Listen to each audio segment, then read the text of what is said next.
Hello students, स्वागत है आप सबका हमारे यूट्यूब चैनल LBNCC पर, जहां हम कराते हैं बीएससी नर्सिंग एंट्रेंस एग्जामिनेशन की तैयारी। मैं हूं आपकी बायोलॉजी टीचर वसुधा उपाध्याय और आज के इस वीडियो में हम MCQ देखने वाले हैं जो कि chapter microbes in human welfare या फिर मानव कल्याण में सूक्ष्म जीव का होगा। टोटल मिला के 30 क्वेश्चन होंगे। शुरू करते हैं वेरी फर्स्ट क्वेश्चन से। क्वेश्चन नंबर 1 आपसे पूछा जा रहा है कि which bacterium is responsible for the formation of large holes in Swiss चीज़।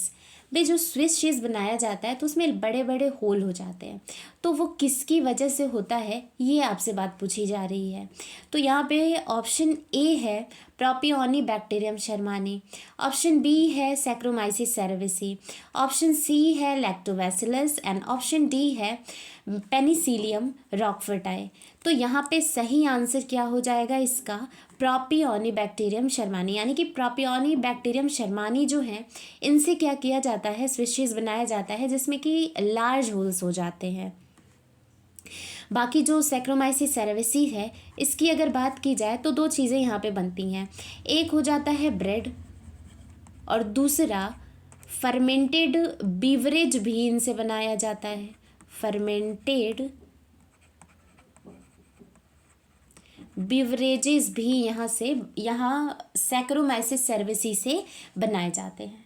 बाकी लैक्टोबैसिलस जो है इनसे कर्डलिंग की जाती है, दही जमाया जाता है, और पेनिसिलियम रॉकफोर्टाई इनसे आपके रॉकफोर्ट चीज़ बनाए जाते हैं। तो सही आंसर आपका हो जाएगा option A Propionibacterium shermanii. Question number 2 की अगर बात की जाए तो ये आपसे पूछा जा रहा है कि which bioactive molecule is used as immunosuppressive agent in organ transplant. जब हम ऑर्गन ट्रांसप्लांट करते हैं तो उस दौरान आपको पता है कि पेशेंट्स में क्या हो जाएगी, उनकी बॉडी की इम्यून सिस्टम एक्टिवेट हो जाएगी और जल्दी बॉडी के द्वारा उस पार्ट को एक्सेप्ट नहीं किया जाएगा। तो इस कंडीशन में जब भी ऑर्गन ट्रांसप्लांट होती है तो पेशेंट्स में एक चीज़ यूज़ की जाती है, एक बायो एक्टिव मॉलिक्यूल यूज़ की जाती है ताकि इम्यून सिस्टम को वो सप्रेस कर दें, और इस वजह से इन्हें कहा जाता है इम्यूनो सप्रेसिव एजेंट। अब आपको बताना है कि उसका नाम क्या है। 4 ऑप्शंस यहाँ पे दिए गए हैं। पहला ऑप्शन है स्ट्रेप्टोकाइनेस, दूसरा ऑप्शन है साइक्लोस्पोरिन ए, तीसरा ऑप्शन है स्टैटिन्स एंड चौथा ऑप्शन है लाइपेस। तो यहाँ पे सही आंसर क्या हो जाएगा, यहाँ पे सही आंसर हो जाएगा साइक्लोस्पोरिन ए। इनको यूज़ किया जाता है इम्यून सिस्टम को सप्रेस करने के लिए। अगला क्वेश्चन देखते हैं।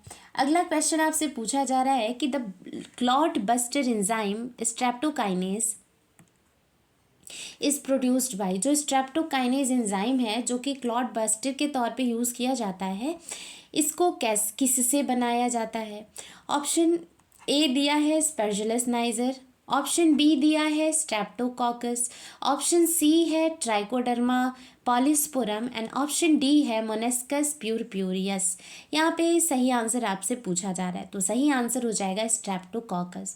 स्ट्रेप्टोकॉकस जो होते हैं ये एक तरीके के बैक्टीरियम हैं और इनसे बनाया जाता है आपके स्ट्रेप्टोकाइनेस एंजाइम। और इस एंजाइम को जो भी हार्ट पेशेंट्स होते हैं, हार्ट से रिलेटेड जो भी, या हार्ट अटैक होता है उस कंडीशन में जो पेशेंट्स होंगे उनमें जो ब्लड वेसल्स है उसमें जमा हुआ क्लॉट जो होगा उसको रिमूव करने के लिए हम इसका उपयोग करते हैं। तो सही आंसर आपका ऑप्शन बी हो जाएगा। चलिए क्वेश्चन नंबर 4। क्वेश्चन नंबर 4 आपसे पूछा जा रहा है कि citric acid is commercially produced by the fermentation of. जो साइट्रिक एसिड होता है वो जब हम कमर्शियली प्रोड्यूस करते हैं तो किसके फर्मेंटेशन से बनता है। ऑप्शन ए है क्लोस्ट्रीडियम ब्यूटिलिकम, ऑप्शन बी है एस्परजिलस नाइजर, ऑप्शन सी है Acetobacter aceti and option D है लैक्टोबैसिलस। तो यहाँ पे सही आंसर हो जाएगा आपका ऑप्शन बी, यानी कि एस्परजिलस नाइजर से हम क्या करते हैं, यहाँ पे सिट्रिक एसिड बनाते हैं। तो अगर हम एक एक करके देखें तो आई थिंक यहाँ पे मैंने सारे ऑप्शंस के करेक्ट आंसर को नहीं बताया। एक बारी मैं यहाँ पे बता दूँ इस क्वेश्चन नंबर 4 को, फिर इस पे चलूँगी। यहाँ पे जो क्लोस्ट्रीडियम ब्यूटिलिकम है इससे हम ब्यूटरिक एसिड बनाते हैं। इससे हम क्या करते हैं, ब्यूटरिक एसिड बनाते हैं। एस्परजिलस नाइजर से हम सिट्रिक एसिड बनाते हैं। एसिटोबैक्टर एसिटाई से हम बनाते हैं एसिटिक एसिड। और जो आपका लैक्टोबैसिलस है, इनसे बनाया जाएगा लैक्टिक एसिड। तो ये आपका सही आंसर यहाँ पे कौन सा हो जाएगा? Option B. चलिए, यहाँ पे तो ये चीज़ हो गई। अब हम अगर इधर देखें तो एस्परजिलस नाइजर जो था, इससे ऑब्वियसली हम क्या बना रहे हैं भाई? यहाँ पे सिट्रिक एसिड बनाएंगे। स्ट्रेप्टोकोकस न्यूमोनी से क्या बनता है आपका? यहाँ पे एंजाइम बन जाएगा स्ट्रेप्टोकाइनेस। बाकी ट्राइकोडर्मा पॉलीस्पोरम है, ये एक तरीके के फंजाई हैं, यानी कि फंगस हैं, और इनसे बनाया जाता है साइक्लोस्पोरिन ए। साइक्लोस्पोरिन ए यहाँ पे इनसे बनाया जाता है। मोनेस्कस प्यूरप्यूरियस से बनता है स्टैटिन। ये चीज़ आपको याद रखनी है। चलिए, क्वेश्चन नंबर 5 पे चलते हैं। क्वेश्चन नंबर 5 आपसे पूछा जा रहा है कि स्टैटिन्स लोअर ब्लड कोलेस्ट्रॉल भाई स्टैटिन रक्त कोलेस्ट्रॉल को कैसे कम करते हैं? ऑप्शन ए है competitively inhibiting the enzyme responsible for cholesterol synthesis, यानी कि वो एंजाइम्स जो कोलेस्ट्रॉल सिंथेसिस के लिए रिस्पॉन्सिबल थे, उनको हम क्या करेंगे? उन एंजाइम्स को एक तरीके से कहें तो कॉम्पिटिटिवली इनहिबिट कर दिया जाएगा। ऑप्शन बी है ब्रेकिंग डाउन कोलेस्ट्रॉल, कोलेस्ट्रॉल को ही तोड़ दें। ऑप्शन सी है प्रिवेंटिंग एब्जॉर्प्शन ऑफ कोलेस्ट्रॉल, यानी कि इसके एब्जॉर्प्शन को रोक दी जाए। और ऑप्शन डी है ऑल ऑफ द एबव। तो यहाँ पे आपसे पूछा जा रहा है कि भाई इसमें सही आंसर क्या होगा? तो सही आंसर होता है कि हमने अभी पढ़ा भी था कि भाई जो स्टैटिन होता है, स्टैटिन जो होता है, इनका हम प्रयोग क्यों करते हैं? ताकि जो ब्लड में प्रेजेंट वो फैक्टर्स जिसकी वजह से कोलेस्ट्रॉल लेवल बढ़ती है, उसे ही हम कम कर दें। यानी कि हम डायरेक्ट कोलेस्ट्रॉल को ख़त्म करना, तोड़ना या उसकी एब्जॉर्प्शन को रोकना, ये सारी बातें नहीं कर रहे हैं। हम जिस फैक्टर की वजह से इंक्रीज़ हो रहा है उसे ही रोक देंगे। यानी कि हम ऑप्शन ए की बात कर रहे हैं। ऑप्शन ए यहाँ पे क्या हो जाता है? सही हो जाता है। बाकी 3 जो ऑप्शंस दिए हैं ये आपका अप्रोप्रिएट नहीं होगा। चलिए, मूव करते हैं नेक्स्ट क्वेश्चन पे।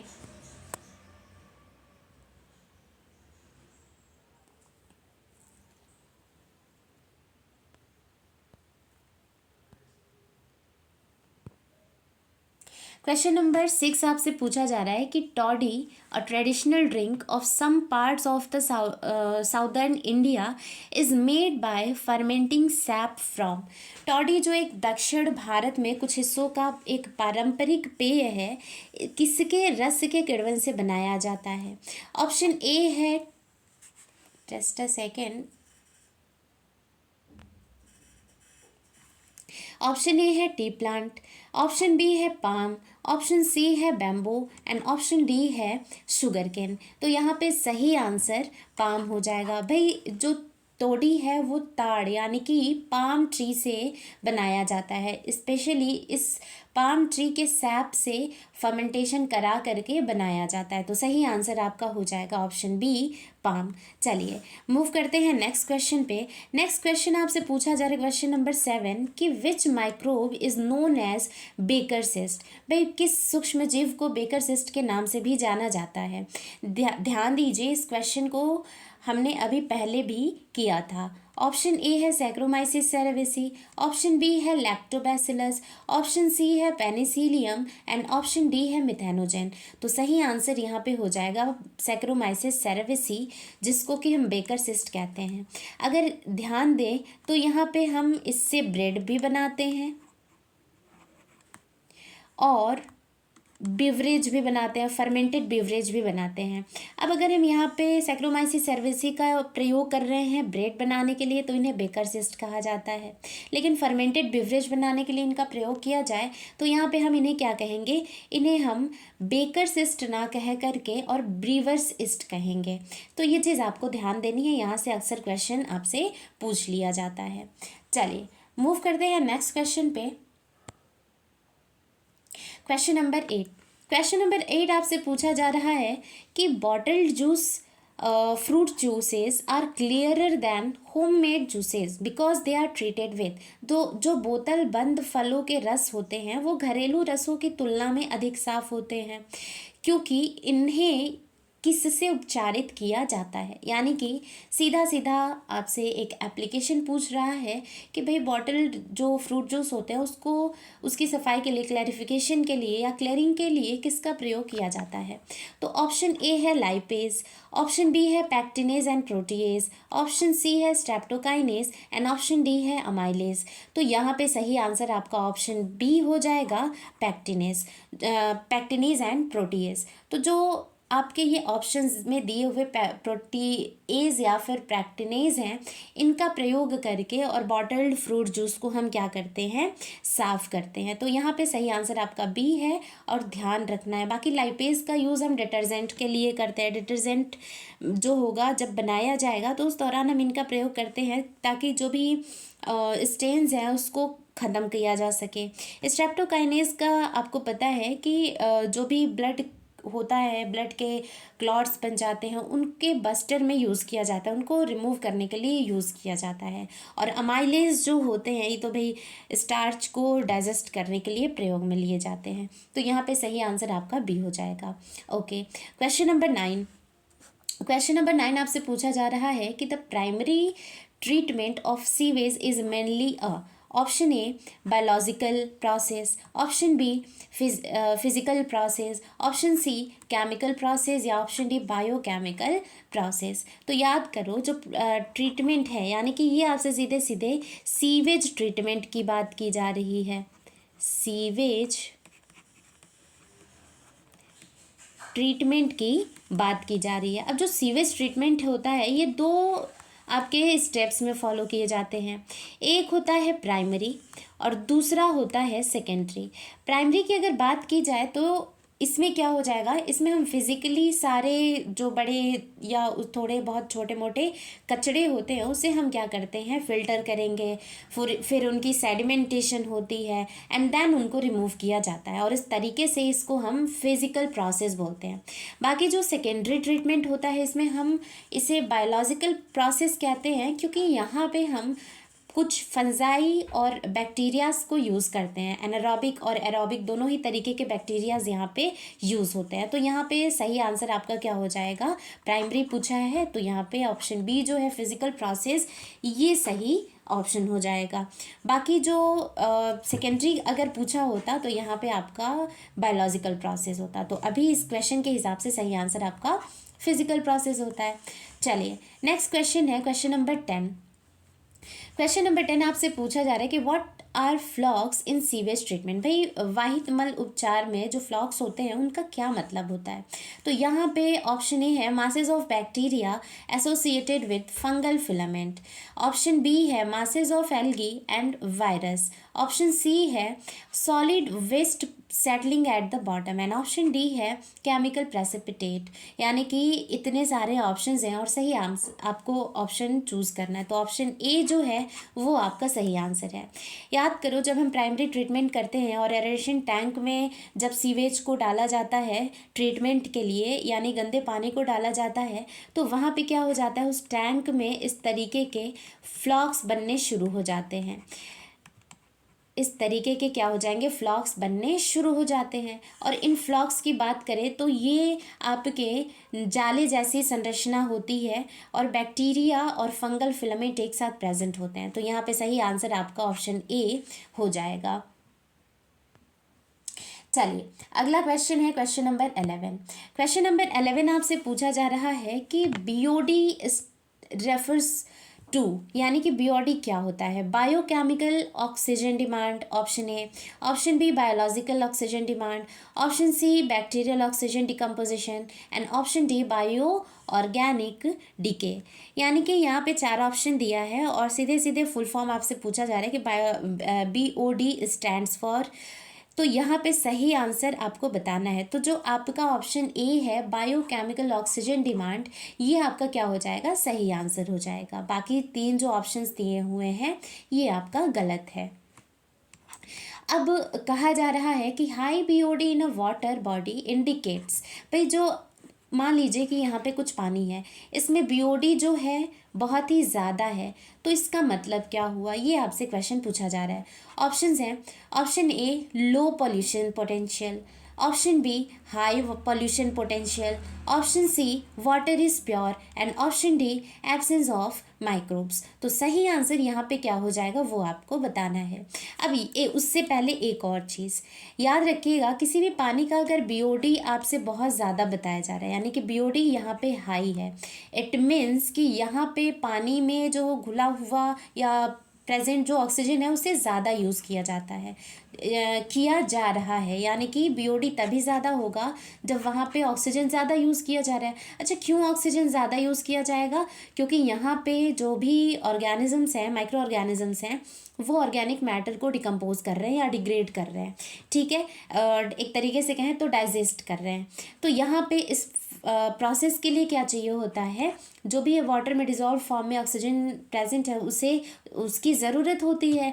तो यहाँ पे इस वजह से क्या हो जाता है, ये प्रोसेस देखी जाती है, यानी कि बीओडी ज़्यादा है, इट मीन्स कि ऑक्सीजन ज़्यादा कंज्यूम किया जा रहा है। क्यों? क्योंकि भाई यहाँ पे ऑर्गेनिक मैटर ज़्यादा है, और ऑर्गेनिक मैटर ज़्यादा है इट मीन्स कि वाटर क्या है, वो मोर पोल्यूटेड है, ठीक है। तो पॉल्यूशन यहाँ पे ज़्यादा है, इस वजह से ऐसा हो रहा है, ये चीज़ आपको याद रखनी है। तो अब देखिए, बैक्टीरियाज या जो भी माइक्रो ऑर्गेनिजम्स हैं उनके द्वारा ये प्रोसेस की जाती है, यानी कि बायो हुआ, और एक तरीके का केमिकल प्रोसेस है ना, तो केमिकल लिख देंगे, बायोकेमिकल। और इस प्रोसेस में क्या चाहिए होता है भाई, तो इस प्रोसेस में ऑक्सीजन की डिमांड होती है, तो इसलिए ये क्या होते हैं, बायोकेमिकल ऑक्सीजन डिमांड। तो यहाँ पे ये चीज़ पूछी जा रही है आपसे। अब आप अगर देखो तो जो ऑप्शन बी है, यानी कि हाई पोल्यूशन पोटेंशियल, उच्च प्रदूषण क्षमता, तो ये आपका क्या हो जाता है, सही आंसर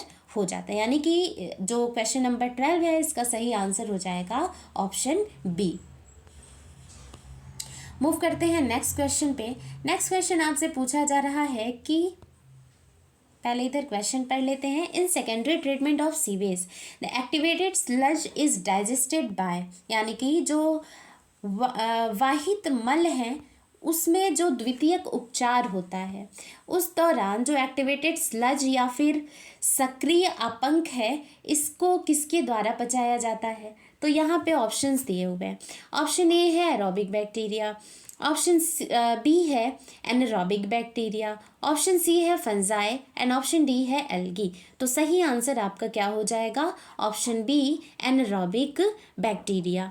एनारोबिक बैक्टीरिया का हम प्रयोग करते हैं, और इनका प्रयोग करके, और जो यहाँ पे एक्टिवेटेड स्लज है, और इस एक्टिवेटेड स्लज में यही जो ऑप्शन बी ए दिया हुआ है एरोबिक बैक्टीरिया, यही प्रेजेंट होते हैं, और इनके साथ साथ फंजाई प्रेजेंट होते हैं, तो इनको पचाने का काम किया जाता है। तो ऑप्शन बी जो है ये आपका क्या हो जाएगा, सही हो जाएगा। चलिए अब हम बात करते हैं अगले क्वेश्चन की।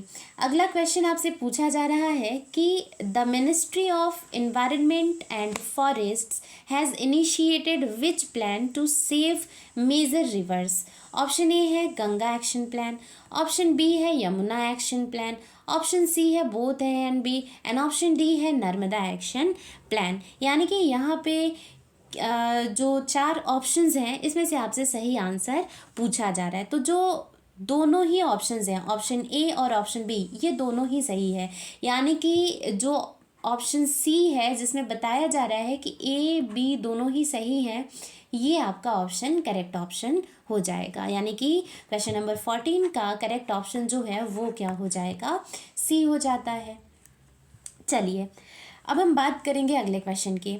अगला क्वेश्चन आपसे पूछा जा रहा है, क्वेश्चन नंबर 15, कि the major component of biogas is, biogas का जो मुख्य घटक है वो क्या होते हैं?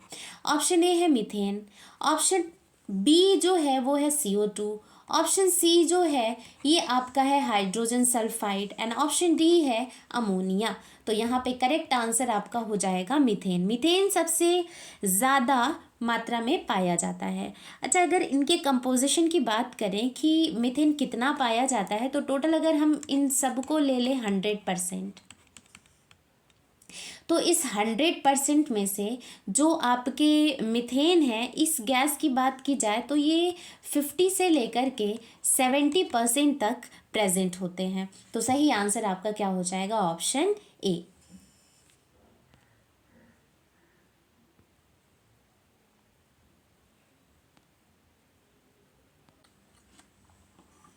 मूव करते हैं अगले क्वेश्चन पे। अगला क्वेश्चन है क्वेश्चन नंबर 17। क्वेश्चन नंबर 17 आपसे पूछा जा रहा है कि methanogens are naturally found in, जो मिथेनोजेन्स होते हैं वो प्राकृतिक रूप से कहाँ कहाँ पाए जाते हैं। ऑप्शन ए आपसे बताया जा रहा है rumen of cattle, option B है गोबर गैस प्लांट, ऑप्शन सी है bottom of water logged paddy fields, या ऑप्शन डी है all of the above.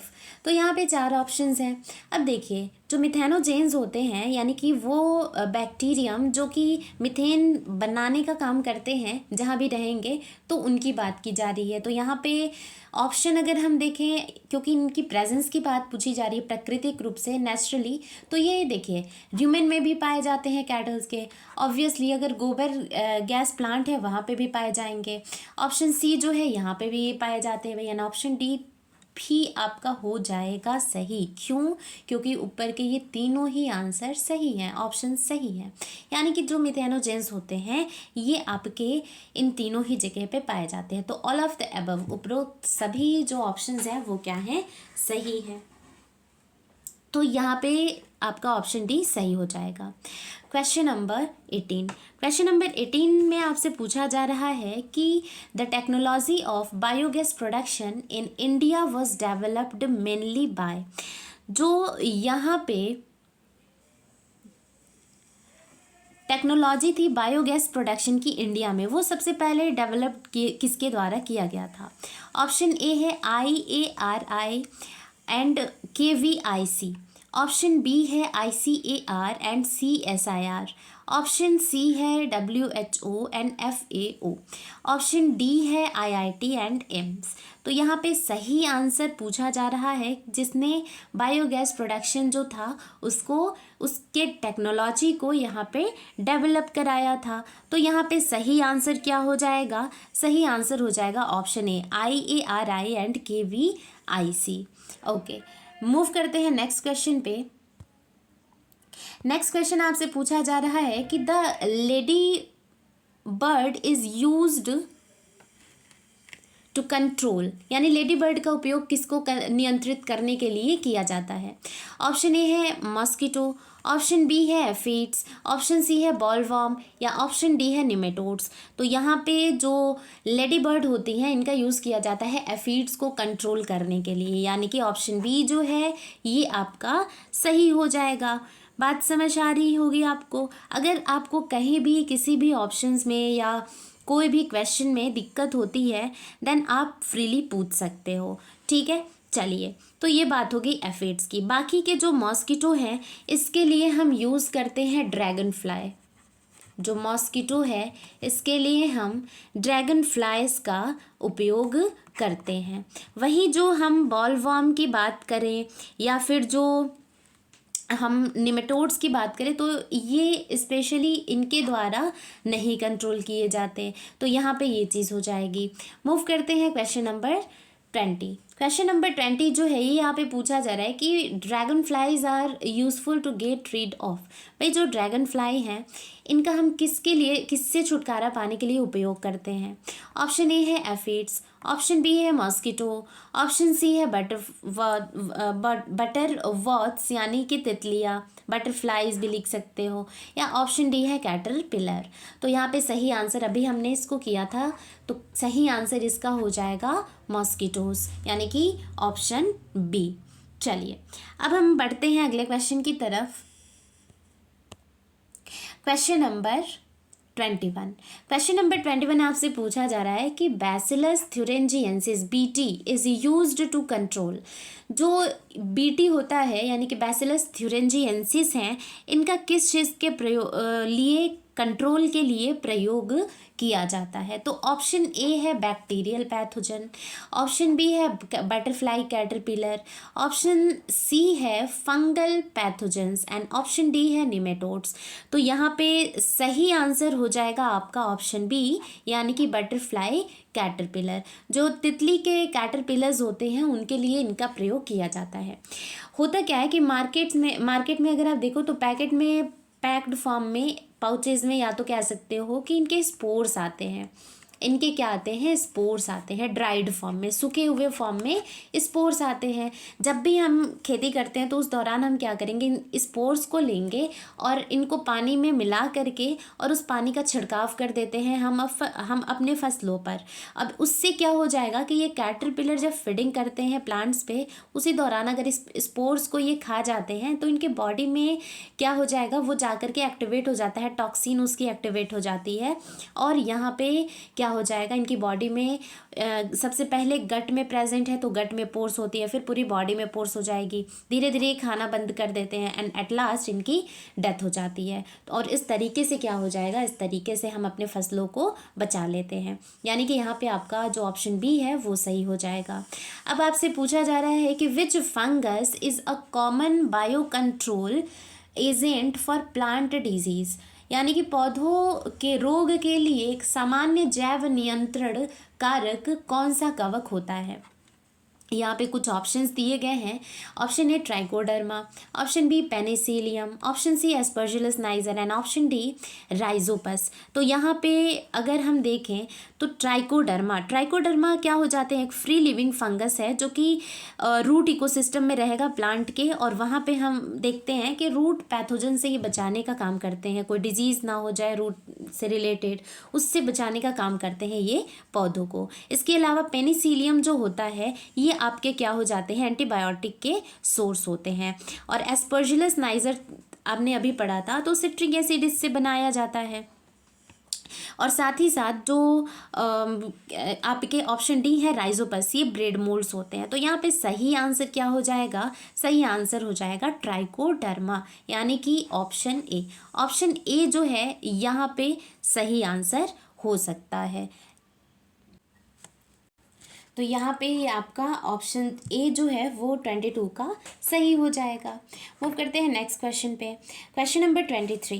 Question number 23 में आपसे पूछा जा रहा है कि बैक्यूलो वायरस यानी कि nucleopolyhedrovirus are excellent candidates for, यानी कि इनके काम की बात आपसे पूछी जा रही है। ऑप्शन ए बताया जा रहा है कि species specific and narrow spectrum insecticidal applications.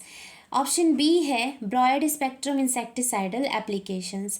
Option C है killing all insects and option D है फर्टिलाइजिंग द सॉइल। यानी कि अगर ऑप्शन ए की बात करें तो यहाँ पे प्रजाति विशिष्ट बताई जा रही है, यानी कि कुछ ही स्पीशीज़ के लिए ये खतरनाक होते हैं और किल कर सकते हैं या कीटनाशक के तौर पे यूज़ किए जाते हैं। या फिर ऑप्शन बी है कि विस्तृत स्पेक्ट्रम है, यानी कि कई जो इंसेक्ट्स हैं उनको किल करने के लिए यूज़ किए जाते हैं। ऑप्शन सी है किलिंग ऑल इंसेक्ट्स, सारे या सभी जो कीड़े हैं उनको मारने के लिए उपयोग किया जाता है। या फिर जो मिट्टी है उसमें मिट्टी को उपजाऊ बनाने के लिए इनका प्रयोग किया जाता है। तो जो ऑप्शन ए है, यानी कि कुछ ही विशिष्ट प्रजाति जो होती हैं या कुछ स्पेसिफिक स्पीशीज़ हैं उनके लिए यूज़ किया जाता है। तो ऑप्शन जो आपका ए है वो सही हो जाएगा। एंड यहाँ पे इस आवाज़ को इग्नोर किया जाए। चलिए, तो ये ऑप्शन ए आपका क्या हो जाएगा, सही है। 23 का क्या हो जाएगा, ऑप्शन ए। ओके, यहाँ पे भेलपुरी बेचने वाले आए हैं, बट इग्नोर दिस वॉइस। चलिए, अगला क्वेश्चन आपसे पूछा जा रहा है क्वेश्चन नंबर 24। क्वेश्चन नंबर 24 में आपसे पूछा जा रहा है कि which of the following is a symbiotic nitrogen fixer, यानी कि कौन सा इन ऑप्शंस में से सिम्बायोटिक नाइट्रोजन फिक्सर होते हैं। ऑप्शन ए है एजिटोबैक्टर, ऑप्शन बी है एजोस्पाइरलम, ऑप्शन सी है राइजोबियम एंड ऑप्शन डी है स्पाइरलम। तो यहाँ पे जो राइजोबियम होते हैं ये आपका सही आंसर हो जाएगा, यानी कि राइजोबियम जो है ये आपके सिम्बायोटिक और नाइट्रोजन फिक्सेशन करने वाले ऑर्गेनिज्म होते हैं। चलिए, question number 25। Mycorrhiza is a symbiotic association between, जो माइकोराइजा है ये आपका सिम्बायोटिक रिलेशनशिप या एसोसिएशन होता है किसके बीच में।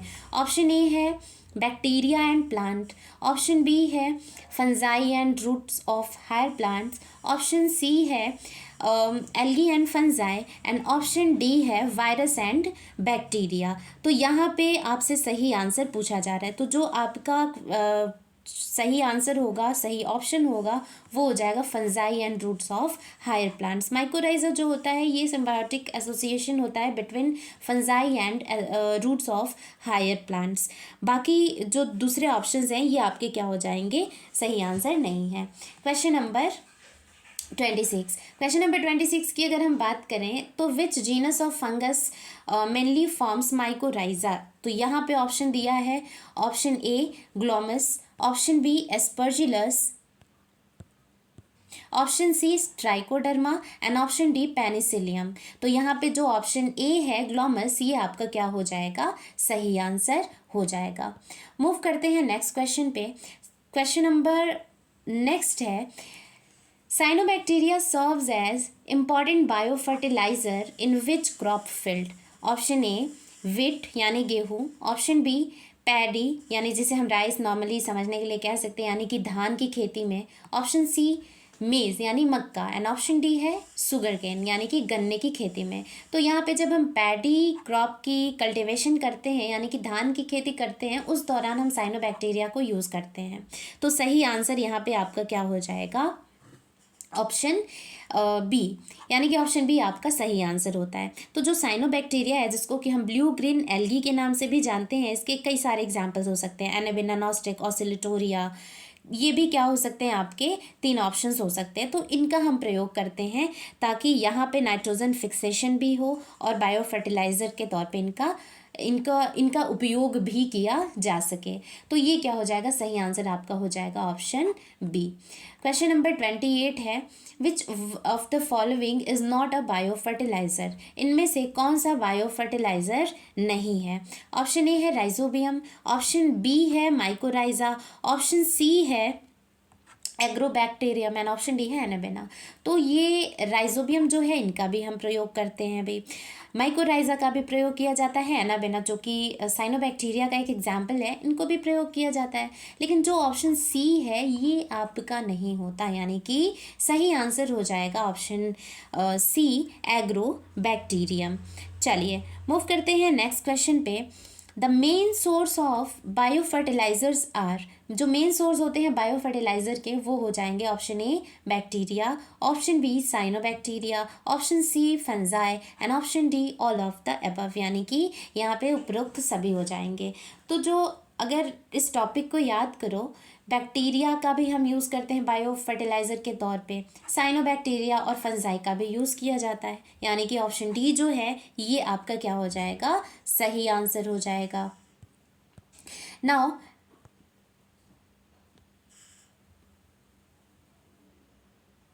लास्ट क्वेश्चन में आपसे पूछा जा रहा है कि the integrated pest management IPM discourages the option A use of biological control, यानी कि जो IPM है ये किसको हतोत्साहित नहीं करता है। तो यहाँ पे इस ऑप्शन ए की बात हो रही है, यानी कि जैविक नियंत्रण का उपयोग। ऑप्शन बी जो एक्सेसिव यूज़ होती है केमिकल पेस्टिसाइड्स की उनका। ऑप्शन सी है use of bio fertilizers and option D है क्रॉप रोटेशन। तो यहाँ पे सही आंसर आपका ऑप्शन बी हो जाएगा, यानी कि यहाँ पे रासायनिक कीटनाशकों का अत्यधिक उपयोग जो होता है उसकी बात की जाती है। तो इस तरीके से हमने इस चैप्टर का 30 क्वेश्चन कर लिया है। आई होप आपको समझ में आया होगा। और अगर कोई भी दिक्कत होती है, कोई भी क्वेश्चन आपको ना समझ में आए, ऑप्शन में कुछ दिक्कत लगे, कोई ऑप्शन ना समझ में आए, तो आप कमेंट सेक्शन के थ्रू पूछ सकते हो। और बाकी बैकग्राउंड में कुछ आवाज़ें अगर आ रही होंगी, डिस्टर्बेंस थोड़ी बहुत हो रही होगी, तो इसको आप प्लीज़ इग्नोर करना। Thank you so much.